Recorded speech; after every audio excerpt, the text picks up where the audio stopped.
सिमेई उपमा आमर रेडी है देखिपे केते सुंदर भाव बास्ना भी बढ़िया आसूँ।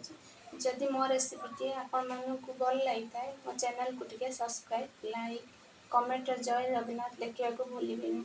रही नमस्कार। नमस्कार। आज आम बनवा सिमेई उपमा। सिमेई उपमा मु अल्प किसी पानी नहीं सिमेई टाक भल भाव सिझे नहीं गोटे छणा को आम भल भाव छाणीदबा। आम प्रथम 2 चमच घी नहीं जा। सिमेई उपमा घी नहीं जेकोसी तेल भी नहीं पारे रिफाइन ऑयल नहीं पारे घी जगार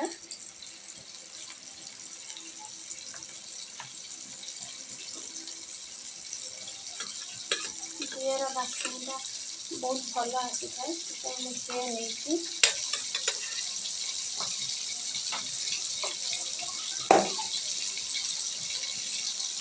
अल्प किसी सोरिष काटी रखी अल्प किसी कंचा लंका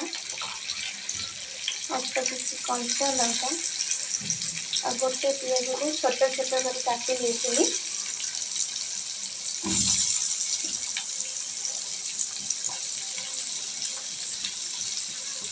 बास्ना भी रखी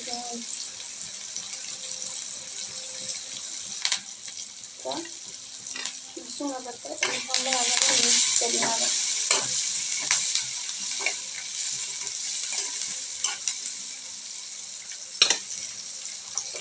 अल्प किसी गाजर एमती छोट छोट कर गाजर काटी नहीं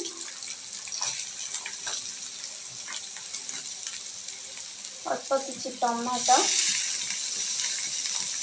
आउ अल्प किसी बादाम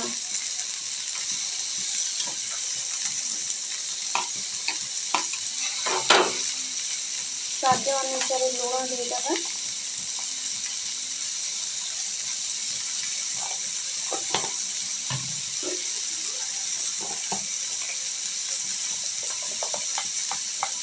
स्वाद अनुसार हलदी गुंड देदेबा।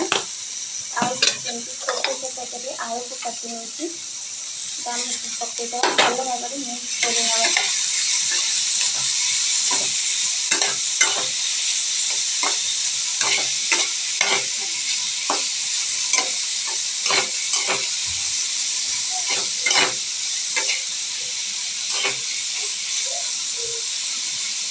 भल भाव मिक्स करना।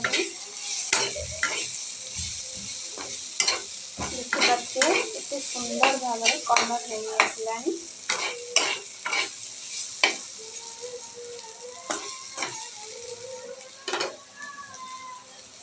एबे अल्प अल्प कर सिमेई पकईना।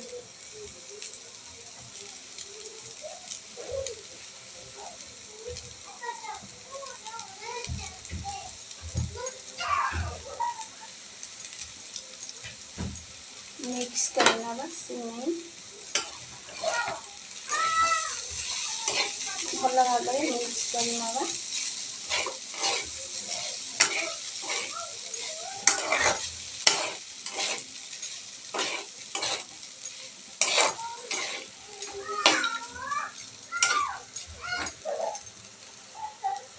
भल भाव मिक्स करना। देखिए सिमेई उपमा आमर रेडी हो गला। गैस टाक बंद करदे। गरम गरम गोटे प्लेट को काढ़ी नवा।